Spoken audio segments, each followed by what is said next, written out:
Chapter 2. Maya. The dining table is too long for the room, like it has opinions about space. We squeeze around it anyway. 8 plates, 8 sets of elbows, 8 stories arriving from different directions and pretending to line up.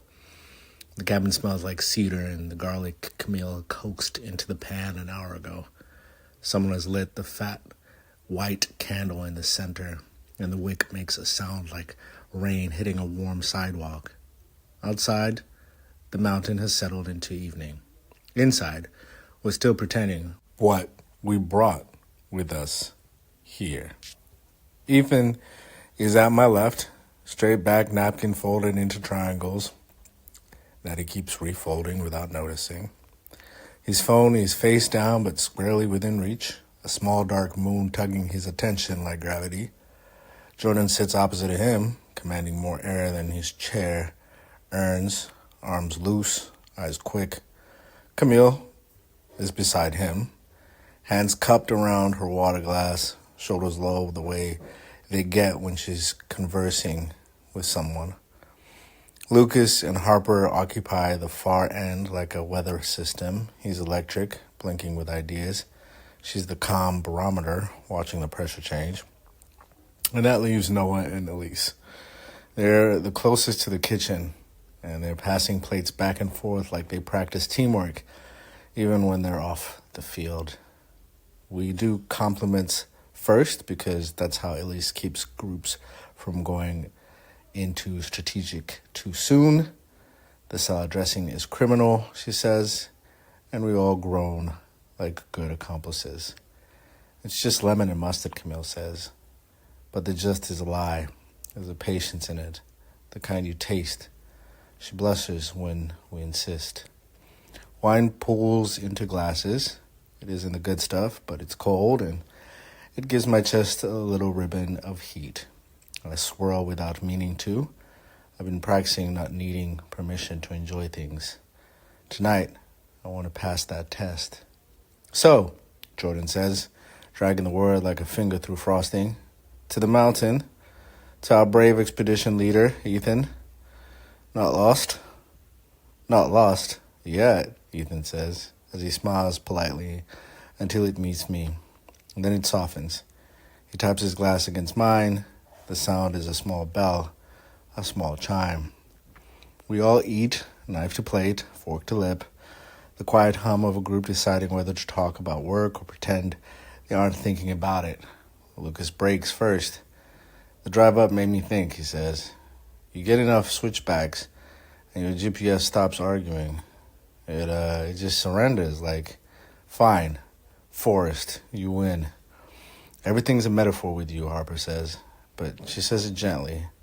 She has that silk voice that makes you think of hotel lobbies and rain.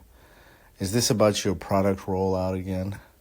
Maybe, Lucas grins, but also maybe it's just about life. Noah laughs into his napkin. Brother, you say that before coffee, too. Elise leans forward, elbows almost on the table, but not quite. They're just hovering. Habits of posture are hard to unlearn when you're used to rooms full of other people's opinions. I like the surrender idea, she says. There's relief in admitting you're not driving every turn. And Tara, Ethan says before he can catch the edge on his tone. It comes out crisp like a sheet pulled tight. You don't get to panic on a mountain road. You pick a lane and you commit. I take another swallow of wine, and it sits in my blood like a yes. What if the lane isn't painted yet? I say. What if you're the one with the brush? And the mountain's the canvas, Jordan says, pointing at me like I've solved his riddle. Maya forever my favorite anarchist. I'm not an anarchist, I say. I'm an improviser. I feel Ethan's glance on my cheek, warm but a warning, and so I sip and smile at him anyway. Camille passes the bread and her knuckles are pale. She hasn't said much. I watch the way she tracks Jordan as he talks, the way her mouth follows his words by half a beat, like she's keeping the time and measuring what she's not getting. We chew. Outside, a branch gives up and drops somewhere in the dark due to the snowfall. Elise, who loves structure, proposes a game. Why don't we play Rose, Thorn, Wish, she says, the MC of polite vulnerability. One good, one hard, and one hope for the weekend. We're really doing corporate icebreakers and on vacation, Jordan says, but he's already smiling at the fact that he could win the game. The gym trainer in him likes the circuit to run, to compete. I'll start, Elise volunteers. Rose, being here away from emails and expectations. Thorn, packing in a rush because I overbooked myself and my schedule. Wish, to feel okay not planning every hour. She looks at Noah when she says the wish, and he nods with his whole body. Proud coach teammate trying a new move.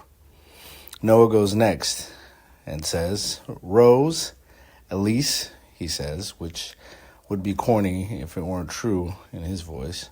Thorn, being the only person to bring an actual first aid kit and being ridiculed for it.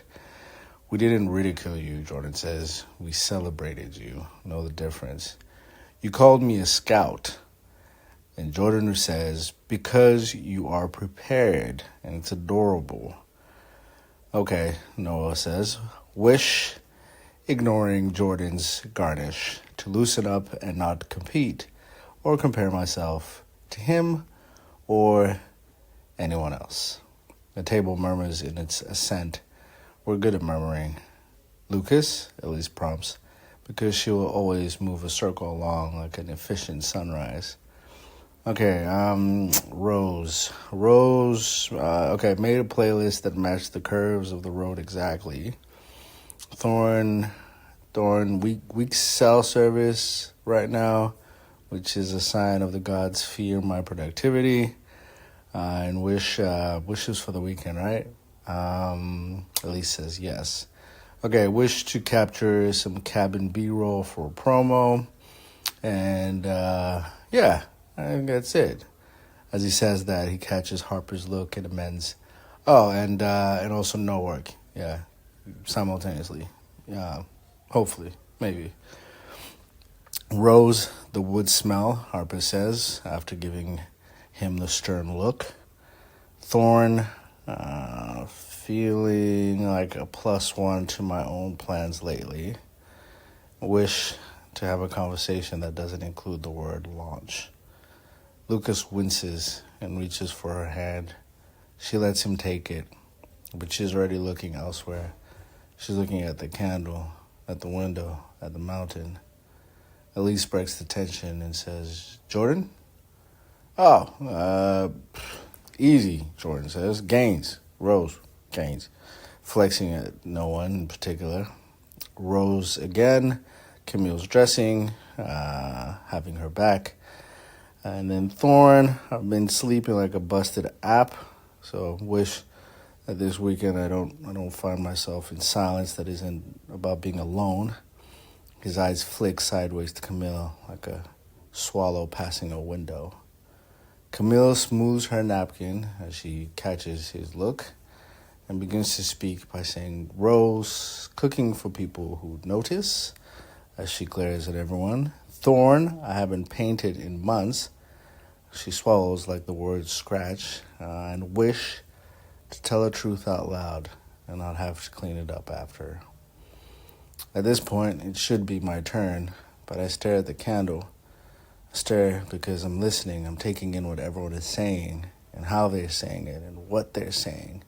Like as in really what they're saying.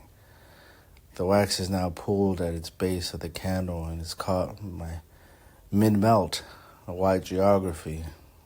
I'm lost in it and I can smell the sea salt note the packaging promised. I think about how I used to paint candles when I was bored in college. They're tiny constellations you only saw when you got close. Intimacy as a reward for curiosity. At this point, Ethan squeezes my knee under the table. The press of the two fingers are asking, are you with us? Are you okay? Or maybe it's saying, please, just play the game. Don't overshare. I lift my glass, and in that moment, I said, night one. I'm 3 sips past careful, so here we go. The girls cheer for me, the guys groan, and Ethan shoots me this look. Rose, I say, this table, this noise, this particular medium of garlic. As for Thorn, to feeling like a museum piece lately, viewed but not regarded in particular. And Wish, hopefully to being looked at and seen by myself, if nothing else. The words leave my mouth like a match in a dark room, small, bright, impossible to ignore. I don't take them back, I don't laugh them off. I just sit with the tremor in my chest and the hum in my ears like the mountain itself lean closer to listen. Ethan's hand this time is, well, still on my knee, but this time it's frozen. No squeeze, no signal, just the weight of him pressing down as though steadiness can be transferred by contact. I feel steadier without it. Nobody rushes to speak. No polite joke. No, oh my, you're radiant. To the sweep, the awkwardness under a rug we all know is already lumpy within hidden things. Instead, there's breathing, a shallow kind people make when they're afraid of sudden movement would topple something fragile on the table. Harper is the first to meet my eyes, not with pity, not with curiosity, but with a quiet respect that feels like being handed a blanket. You know, those heavy kinds that make you feel all good and fuzzy inside. A weighted blanket. She doesn't have to say anything, and she doesn't. Her gaze is enough. Camille fiddles with the rim of her glass, twisting it like a dial. She exhales softly like she wants to echo me, but doesn't know how to phrase it yet. Jordan, for once, doesn't quip. His lips are parted, but he leaves the line unsaid. Maybe he knows jokes that this time would land like shards, and not the Chardonnay that his partner's drinking. The candle sputters again, its flame bowing, then straightening, as though the room itself has agreed to hold steady with me. I clear my throat, softer than a cough, and lift my glass a little higher.